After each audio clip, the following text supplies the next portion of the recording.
오늘 함께 나눌 말씀은 갈라디아서 1장 13절에서 16절에 있는 말씀입니다. 우리 다 같이 한 목소리로 봉독해 볼까요? 여러분은 내가 어떻게 살아왔는가를 들었을 것입니다. 나는 유대교에 속한 사람이었습니다. 나는 하나님의 교회를 몹시 박해했을 뿐 아니라 아예 없애버리려고까지 계획했습니다. 나는 나와 나이가 비슷한 다른 유대인들보다 더 열심히 유대교를 믿었습니다. 또한 그 누구보다도 조상들의 전통을 지키는데 열심이었습니다. 그러나 내가 태어나기 전부터 하나님께서는 나를 따로 세우셔서 은혜로 나를 부르셨습니다. 그래서 나에게 하나님의 아들에 관한 복음을 이방인에게 전하게 하시려고 하나님께서 그 아들을 내게 보이셨습니다. 하나님께서 나를 부르셨을 때 나는 어떤 혈육을 통해서도 가르침이나 도움을 받지 않았습니다. 아멘. 누구나 지난 날을 되돌아봤을 때 혼자 생각하기만 해도 부끄럽고 창피한, 남들에게 선뜻 내어놓기 힘든 순간들이 있기 마련이에요. 우리는 그러한 것들을 가리켜 흑역사라고 말하죠. 여러분들은 어때요? 여러분들에게는 어떤 흑역사가 있나요? 전도사님에게도 당연하지만 그런 흑역사가 있어요. 요즘은 인스타그램, 페이스북, 트위터 같은 SNS를 많이 하잖아요. 전도사님이 여러분들 나이 때는 싸이월드라는 SNS가 있었어요. 그 안에는 옛날 사진과 같은 어린 시절의 추억들도 담겨 있지만 전도사님의 흑역사도 많이 담겨 있답니다. 굉장히 자아도취에 빠진 듯한 사진이라든지 혼자만의 공상에 빠져 주저리 끄적여 놓은 글들. 지금 다시 보고 있자면 어디에라도 숨고 싶을 만한 그런 흑역사들이 담겨 있어요. 왜 계속해서 흑역사에 대해 이야기하냐고요? 맞아요. 오늘 말씀의 주인공에게도 그런 흑역사가 있기 때문이에요. 바로 사도 바울에 대한 이야기입니다. 사도 바울은 유대인이 아닌 사람, 즉 이방인들에게 복음을 전한 사람으로 널리 알려진 사람이에요. 신약 성경 중 많은 부분을 사도 바울이 집필했다고 하니 오늘날 교회에서 그 영향력은 더 말할 필요가 없겠죠. 예수님의 12제자들의 이름에서 사도 바울은 찾아볼 수 없지만 그럼에도 불구하고 12제자 못지않은 일들을 한 사람이 바로 사도 바울이랍니다. 그런 사도 바울에게 어떤 흑역사가 있었을까요? 사도 바울에게는 옛 이름이 있었어요. 바로 사울이죠. 사울 시절의 바울은 믿지 어렵겠지만 초대 그리스도인들을 핍박하고 잡아들이는 역할을 도맡아 했던 사람이었어요. 그는 굉장히 잘 나가던 사람이었는데 유대인이었으면서 동시에 로마의 시민권자이기도 했답니다.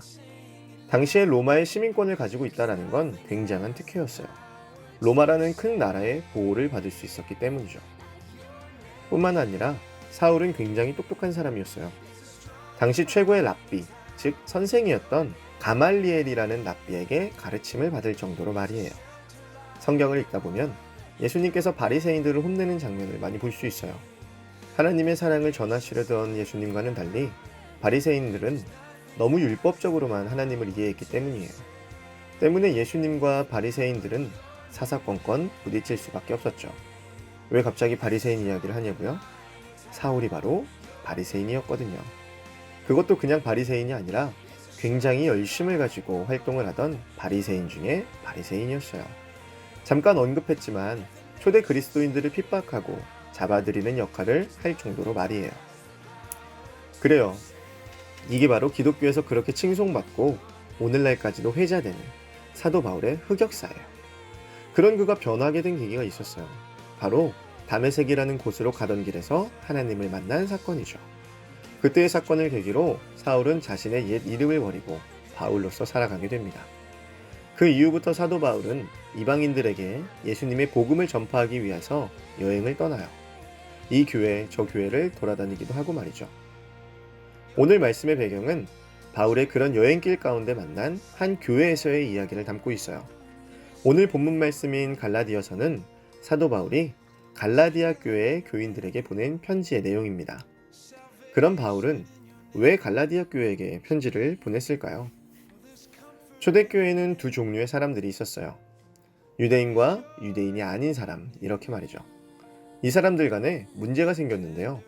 유대의 전통을 지키다가 예수님으로 인해 변화받았던 유대 그리스도인들은 여전히 유대교의 전통을 고집하는 모습을 보였어요. 그들은 자신들의 주장을 이어가기 위해 바울을 공격하기 시작했습니다. 바울이 무너진다면 바울로 인해 예수님의 복음을 전해 듣고 교인이 된 이방인 그리스도인들을 자신들의 뜻대로 할 수 있다고 생각했기 때문이에요. 유대 그리스도인들은 바울의 사도성을 공격하기 시작했어요. 이게 무슨 말이냐면 사도라는 신분이 예수님의 12제자들에게만 허락된 것인데 12제자도 아닌 바울이 어떻게 사도가 될 수 있겠느냐 하는 것이었어요. 다시 말해 사람들에게 복음을 전할 자격조차 없는 사람이라는 거죠. 이런 상황에서 사도 바울은 어떻게 대응했을까요? 그 내용이 바로 오늘 본문 말씀의 내용이에요. 근데 그 내용이라는 게 조금 이상해요. 자기 자신을 변호해도 모자른 마당에 오히려 자신의 흑역사를 자신의 입으로 이야기하고 있거든요. 13절, 14절 말씀을 함께 읽어볼까요? 여러분은 내가 어떻게 살아왔는가를 들었을 것입니다. 나는 유대교에 속한 사람이었습니다. 나는 하나님의 교회를 몹시 박해했을 뿐 아니라 아예 없애버리려고까지 계획했습니다. 나는 나와 나이가 비슷한 다른 유대인들보다 더 열심히 유대교를 믿었습니다. 또한 그 누구보다도 조상들의 전통을 지키는데 열심이었습니다. 보통 흑역사라고 한다면 자신의 입으로 꺼내기조차 부끄럽고 창피한 일일 텐데도 사도 바울은 전혀 거리낌 없이 자신의 옛 모습을 이야기하고 있는 걸 우리는 확인할 수 있어요. 그런데요 여러분, 사실 우리가 흑역사라고 말을 할 수 있는 것은 우리가 예전의 그 모습을 부끄러워할 수 있을 정도로 성장했다라는 걸 의미해요. 여전히 그때의 그 모습, 그 상태, 그 수준에 머물러 있었다면 우리는 전혀 이상하다고 생각하지 않을 테니 말이죠. 역시나 사도 바울은 자신의 변화된 모습을 이야기합니다. 15절, 16절 말씀이에요. 함께 읽어볼까요? 그러나 내가 태어나기 전부터 하나님께서는 나를 따로 세우셔서 은혜로 나를 부르셨습니다. 그래서 나에게 하나님의 아들에 관한 복음을 이방인에게 전하게 하시려고 하나님께서 그 아들을 내게 보이셨습니다. 하나님께서 나를 부르셨을 때 나는 어떤 혈육을 통해서도 가르침이나 도움을 받지 않았습니다. 사도 바울은 자신이 변화된 모습을 이야기하면서 그 과정 가운데 하나님의 도우심과 은혜가 있었다고 이야기하고 있어요. 자, 그럼 우리는 바울의 이와 같은 모습에서 무엇을 발견하고 무엇을 배울 수 있을까요? 흑역사라는 것은 보통 지우고 싶은 과거를 가리키는 말로 쓰여요. 사람들 사이에서 이야기되지 않았으면 좋겠고 나를 포함한 모든 사람들이 잊어줬으면 하는 그런 과거를 보통 흑역사라고 하니까요. 그런데 바울은 달랐어요. 자신의 흑역사를 거리낌 없이 사람들에게 이야기하고 있거든요. 그 이유는요, 자신의 과거를 흑역사라고 부를 수 있도록 도우신 분이 바로 예수님이었고 그 예수님을 사람들에게 전하기 위해서 바울은 자신의 흑역사를 이야기하지 않을 수 없었던 거예요. 오늘 본문 말씀은 아니지만 갈라디아서 1장 24절에 보면 예수님을 믿는 사람들을 핍박하던 내가 이제는 오히려 그 믿음을 전하고 있다는 사실로 사람들이 하나님을 찬양하더라 라는 내용이 나와요. 바울은 자신의 흑역사를 하나님의 살아계심과 역사하심을 드러내는 도구로 사용하고 있는 거죠. 여러분에게도 사도 바울과 같이 자신의 부끄러웠던 과거를 통해 하나님을 드러내는 믿음이 자라나기를 주님의 이름으로 간절히 소망해요. 사실 전도사님도 어린 시절의 믿음 생활을 보면 참 부끄러운 게 많아요. 교회에서는 두 손 모아 열심히 기도하고 찬양하면서도 정작 월요일이 되고 학교에 가면 전혀 딴 사람같이 말하고 행동하며 살았거든요. 월요일이 뭐예요? 교회 문을 나서는 순간부터 딴 사람처럼 행동한 적도 있어요. 전도사님도 전에는 그랬던 시절을 참 많이 부끄러워하고 남들에게 이야기하기 꺼려졌던 적도 있었답니다. 그런데요, 그랬던 사람이 하나님으로 인해 보다 나은 사람이 되어졌고 계속해서 노력해 나가고 있다는 사실을 드러내기 위해 오히려 나의 흑역사를 말하게 되었어요. 바로 지금처럼 말이죠.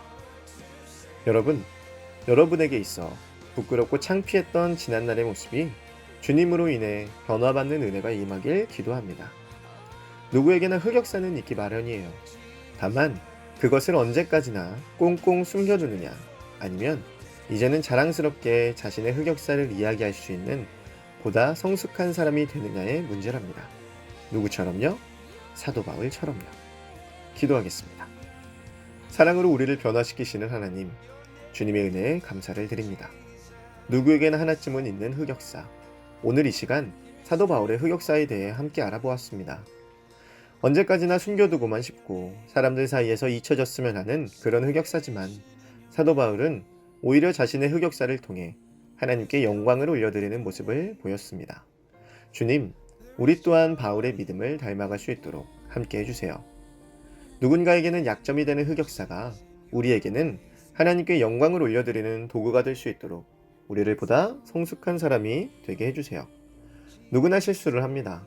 그러나 누구나 그 실수를 부끄러워하는 것만은 아니라는 것을 깨닫게 해주시고 보다 주님을 닮아가는 우리 다드림 중고등부 친구들이 될 수 있도록 함께 해주세요. 감사드리며 이 모든 말씀 사랑으로 우리를 구원하신 예수 그리스도의 이름으로 기도드렸습니다. 아멘.